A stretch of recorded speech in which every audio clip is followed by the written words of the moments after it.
தமிழ்நாடு சட்டமன்ற தேர்தலில் அதிமுக சார்பில் வேட்பாளர்களாக போட்டியிட வாய்ப்பு மனு கோரி விருப்ப மனு அளித்தவங்க கூட அதிமுக பொதுச் செயலாளர் எடப்பாடி கே பழனிசாமி அவர்கள் தலைமையில் புரட்சித் தலைவர் எம்ஜிஆர் மாளிகையில் நேர்காணல் நடக்குது. 2026 சட்டமன்ற தேர்தலில் அதிமுக சார்பில் போட்டியிட 10,175 விருப்ப மனுக்கள் பெறப்பட்டிருக்கிறதாகவும், அதில் புரட்சித் தமிழர் எங்கள் தொகுதியில் போட்டியிட வேணும் அப்படின்னு 2,187 மனுக்கள் கொடுத்திருக்கிறதாகவும் தகவல் வந்திருக்கு. முதல் நாளில் இன்னைக்கு காலையில் நடந்த நேர்காணல் சேலம் மாநகர் மற்றும் புறநகர், ஈரோடு புறநகர் கிழக்கு மற்றும் மேற்கு, கரூர், திண்டுக்கல் கிழக்கு மற்றும் மேற்கு ஆகிய சட்டமன்ற தொகுதிகளை போட்டியிட விரும்புவோருக்கான நேர்காணல் புரட்சித் தலைவர் எம்ஜிஆர் மாளிகையில் நடந்திருக்கு.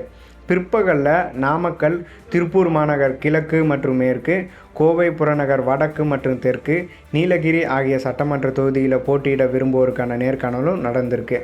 அதிமுக தலைமை அலுவலகத்தில் நடந்த இந்த நேர்காணலில் கட்சி வளர்ச்சி பணி, தொகுதி மக்கள்கிட்ட இருக்க செல்வாக்கு, வெற்றிக்கான வாய்ப்பு ஆகியவற்றை குறிச்செல்லாம் நேர்காணலில் பேசியிருக்கதா தகவல் வந்திருக்கு.